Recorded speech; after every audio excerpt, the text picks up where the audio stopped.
you know, you're never kind of sure what inspires you to start writing a song, and I take our music very seriously. But see, when you're just coming up with ideas, you know, you can't sit down and go, right, I want to write something about this. I want to because write this is something so like deep important. and dark. Like, sometimes you just have to have fun with it. You have Which to. you definitely have in some songs that like I've heard over the years. Like there's some ridiculous ones that you've absolutely. gone. I think some people, because I guess our singles and things are quite sincere and kind of emotive, sometimes the kind of sense of humour we have gets a little bit lost, perhaps, to the GP, the general public. You know? but you know, it's a real big integral part of what we do, and part of the thing for me when I'm writing songs, and if the boys are going to hear it, I want to make the boys kind of laugh a little, and kind of, you know, like think, is this maybe the worst thing ever, or is it the greatest thing ever? And if things don't make you uncomfortable, then kind of what's the point? As you were saying, you know, you've got a project you're completing this week or working on this week, and the discomfort with it is almost what makes it exciting. Yeah, exactly. I want I like when you write something strange like that, you're almost like going, I don't know where this is going. I want to follow this to see what happens. Well, sometimes you don't know why you're following it. You know, you're just kind of head over heels. You're getting into it. You kind of, if you're trying to think too much about the destination, you're not really kind of living the journey. I suppose that's a terrible thing. It's true though. It is. It's not about learning to shield yourself from the rain. It's about learning to dance in the rain. Don't wait for the storm to pass. Sorry. This is great. These are like, I'm going to get all these printed out and give them to my aunties for Christmas. Yeah, mindfulness stuff. Yeah, exactly. A silhouette of Phil, you know, with the sun behind him, just saying, you know. Yeah.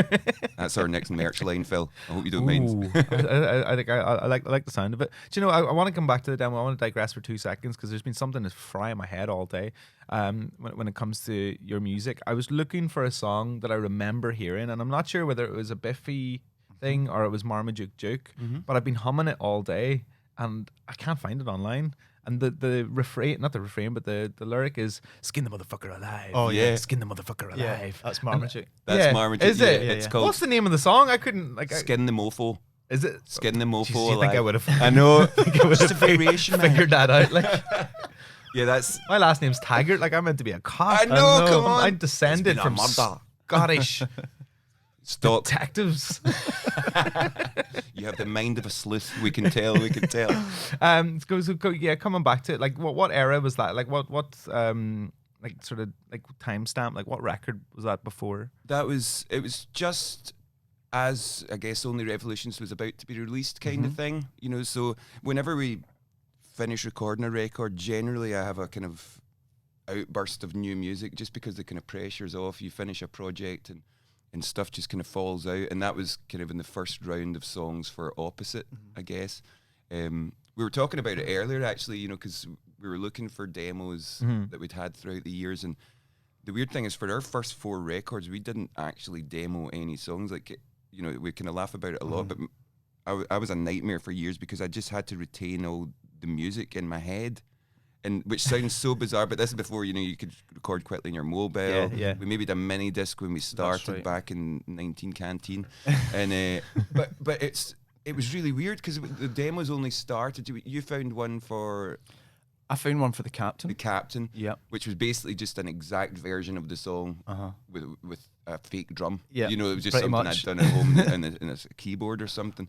So this was the one that kind of gave the best impression of how like an idea can come from like the smallest spark, and it seems almost unrelated, this song, but it's about just recognizing that little moment of glory that you've made, and that you're like, oh, that keeps sticking with me. I'm going to come back to that. Did you recognize it, or like did you hear that bit and you're like, oh, you got to keep that? I definitely felt that. I think anybody listening to this demo would feel that as well. Yeah. I think when it gets to that moment, you're like, "Oh my goodness, we've just turned a corner here. This is a moment of magic." And we have to go back to that. It doesn't like really take to be like, you know, to be like some sort of pop mogul like Simon Cowell to like listen to that song and pick that bit out. Really, is it? I don't think so. I don't think so. Yeah, the tough part comes that you're willing to stick around for 2.5 minutes of nonsense before you get to that bit. That was our like modus operandi. Modus We started out. We wanted to really test people to see if that they were worthy of getting. You know, it's just it's such so an obstinate, it's so arrogant. arrogant. It's such a cheeky place to be. But it's great when you know I love that, and I love it seeing it. Bands and acts or whoever singers, rappers, whatever, starting when they have that real obstinance in them about we're not going to change for you guys. You know, I mean, Yeah. there's things where I look back, like things like her band name. You know, at a point as I've grown up, I'm like, we probably could have had a better band name. You know, but You probably could have changed when you went on to like a major label. If there was ever going to be a change, it probably would have been about then. Like, yeah, possibly. I think. but then what's the point? But excuse me, we had an identity by that point, even if it was a small identity with a small number of people and amongst ourselves. So, yeah, I mean, we genuinely have a regret towards the band name, but obviously a big part of us is so fond of it that it's one of those ones that if you gave us the option now to change it, we wouldn't actually change it. You know, No. I don't think- Also, it's great to Google. Yeah, Yeah. We one of the, predated Google, man. That's the Google Sump or whatever it is. Genius. Google Whack. is like a giggle whack. Yeah. What were the names that you guys had before that? Oh, they were all terrible. See, when I think back, we'd Screwfish, which almost makes us sound like a neo-Nazi punk band, which we were not, quite obviously.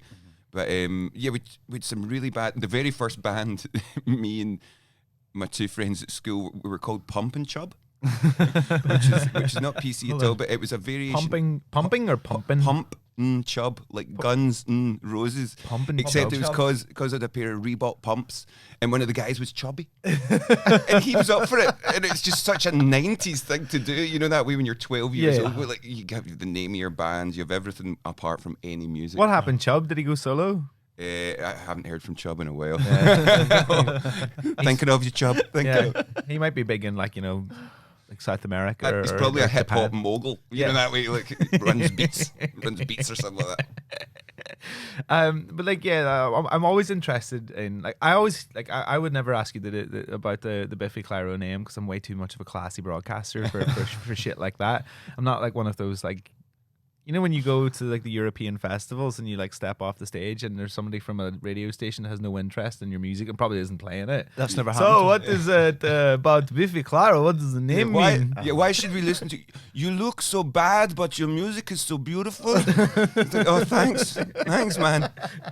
Your last album was superb. This one, not so much. There is a disarming honesty with like I definitely like I love Scandinavia. I go there quite a lot, like Sweden and Norway specifically. Oh, they're beautiful. And they're great people, but they're so like. If you've put on weight since the last time, well, you're looking so fat. I know. Yeah. Fuck off. But you got to admire it. You got to admire it. It's so kind of it's novel actually, Yes. you know, to us because people over here are just so polite and kind of, oh, everything's great. Oh, you're looking fantastic. I've never seen you look better. You know, it's like, oh, you haven't noticed the burn I have in my ear. I know. My ear got caught in a car door. You know. I lost a leg. I know. Yeah, your balance is amazing. You have lost weight technically, so it's all okay. It's all fine. So coming back to the sort of very beginning of Biffy Clyro, like I feel like there's not much before you sort of like you guys hanging out. What time did you like? I was gonna say what time did you start hanging out? But Yeah, like it's what? about Like it was 3:45. it was about 7. Like, It's just- were you 7 or 8 or something when you like started hanging out? We went to the same school at 7 or 8. I think we were in different classes at school at that point, so we never really became pals till sort of 13, 14, I guess, round about that time. Probably lunch. Were you aware of each other beforehand? Like, was one of you scared of the other one? Was like, did you? Do you know what I mean? Like, I think at that age, I mean, I was big into my football at that point. Ben was into his techno, Too Unlimited, I was into mountain biking. mountain biking. So we kind of like rad. me and Ben ended up kind of jamming together. Ben got some drums. Same Christmas, I got guitar. And basically, we were like, "Do you want to? We should just play together." So you know that way in your school, you you hear someone else is into the music, so you Yeah, you're like, Oh, okay, you're into music. Yeah, it's like under hushed Are tones. you the Yeah. guy? Are you the guy? Are you the guy? Which- No, I'm not the guy. It's so weird in this day and age. I know you're the guy. I know the guy. No, absolutely Yeah, not. I think I know the guy. Please move on. But it did used to be like, even being a music fan was such an identity back then. You know, it was literally wasn't expected that you were into music. You know, so it was like a kind of secret society. And me and Ben would play, and we had a fella we knew called Barry who played bass with us for like 6 months when we were Screwfish. And then, oh no, we weren't even Screwfish. Don't then, think so, were we? no. Nameless. Nameless. Anyway, Barry kind of stuck around for a wee bit, but he wasn't really our type of guy. He wasn't really a friend. He was just someone that was there. And then James was always hanging around, and obviously we had such a good vibe with James. And it was just, I think I gave James my First bass, bass, yeah. my bass for Christmas, and I was like, "Do you want to learn this?" James was like, "Aye." And it was that classic teenage thing where none of us could really knew what the hell we were doing. Yeah. And and kind of that ignorance is so bliss when you start, because every time you do something that you think's amazing, you think you're the first person in the entire world to do it, you know. And it's a really exciting time. It was fantastic. It was more about the camaraderie and something to do on a Saturday afternoon, really, and obviously we're writing on our jotters about imaginary Reading headline posters. I've done that. We're doing all that, but when I think Making your own logos and do stuff. all of that stuff.